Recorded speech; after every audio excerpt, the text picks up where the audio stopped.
Hello, friends. I'm coming to you in the deep shadows of night this time to hear in the writing Garrett to read to you and tell you about my sixth book. So in my series about all the books that I have published over the years. So book number 6 is a unique one. It is called My Sideways Heart. This was published by Janetta Calhoun-Mish, Mongrel Empire Press. Very grateful to her, and by the way, her husband Kieran, I believe, took this photograph on the cover, and I love it. So the way that I describe this book is very simple. It is a book of poems about love that are not love poems. So I want to share a little group of poems from this book for you tonight, give you a taste of what book number 6 was about. So this was a book that was written pre-Ashley, for those of you in the know. So it's a book that comes from a time when love wasn't working out quite so well for me. The first one I want to read here is called Geographic Eyes. Decades now,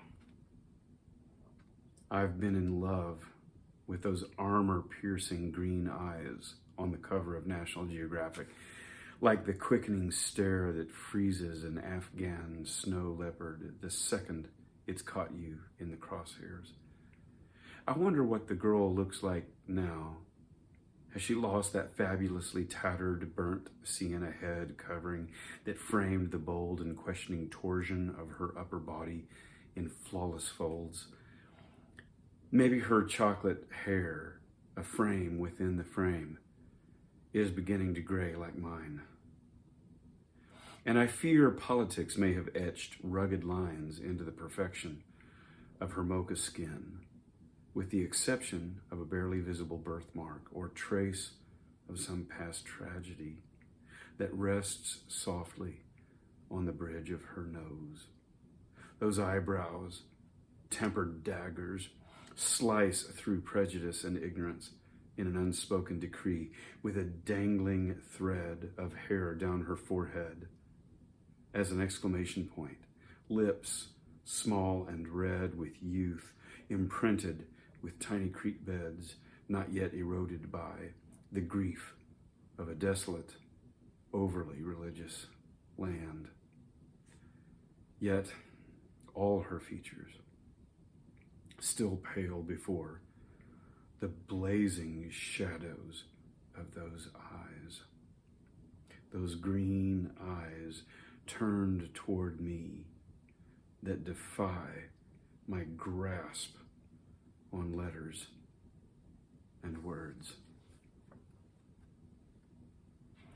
So that was a poem written for what was for me one of the most iconic images of that time period in my life, and it was that cover of National Geographic with that young Afghan girl with the green eyes. And anybody who's ever seen it knows exactly what I'm talking about. And there eventually came the day where I had to write her a poem. So that was hers. Here is one that I went back and forth about whether or not to put in this reading, but I can't help it, and it's late at night, and it says a lot about what this book is about. So this poem is called Three of a Kind. She broke out the Jacob's Bible cards to take me on in strip poker. Devils were wild, and there were 3 instead of 2. My first clue that this daughter of heaven might cheat at cards. The firelight flickered every time she splayed out 3 kings, often using a devil card to complete the trinity. And it happened often enough for me to believe the Magi were in search of some new aberrant celestial event. I held my own for a while, but it became obvious God was on her side. And having lost to him so many times, I dealt myself a crooked hand just to get her pink top off. But even in cheating, I could not win. Her long black hair falling Godiva-like over her breasts. So down to my skivvies now I threatened, if I lose, I'm not going to church with you in the morning. Such a sad defense for a hopeless sinner. You promised, she whispered, only one eye visible through streaming locks of hair. With that, she spun her wrist around and spread her final apocalyptic hand. 3 6s, beating my 2 7s. As I kept the 10th commandment of the game, she crawled toward me like an angelic cat, and I melted in the fire of her Armageddon.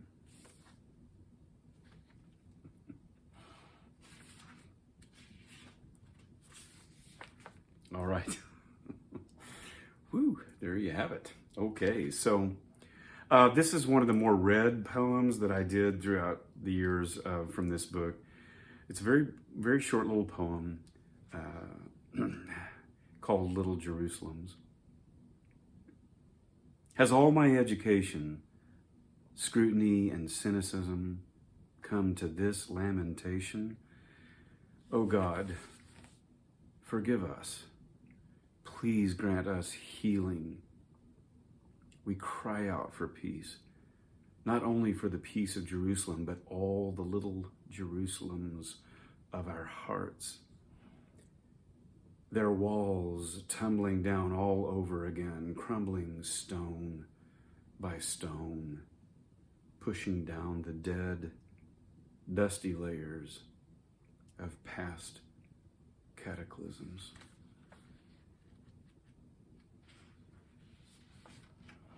And the last one I'll read from this book is a poem that, another poem that I read quite often after this book came out, that I think fits into the tenor of the book real well, and kind of tells you, again, it really fits the theme of poems about love that are not love poems. This is called Hollow Classics. Huge gold-leafed editions of War and Peace and Tess of the D'Urbervilles. 2 hefty classics lie on their backs atop her glass coffee table.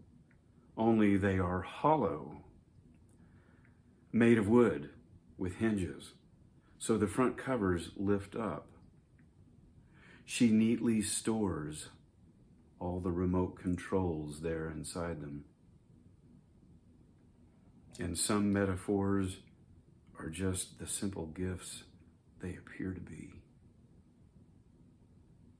The way I see her now, and all those years we spent together.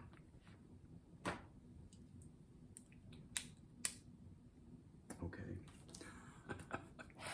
So, there are a few poems from book number 6, My Sideways Heart, a book I still stand by, a book I still enjoy, even though down the road I've found some better angles on love. But still, it's honest, and it comes from that time in my life. Thank you guys so much for your support. Love you so much, and I'll see you again soon with some other tidbit here on Patreon. All right. Thanks so much.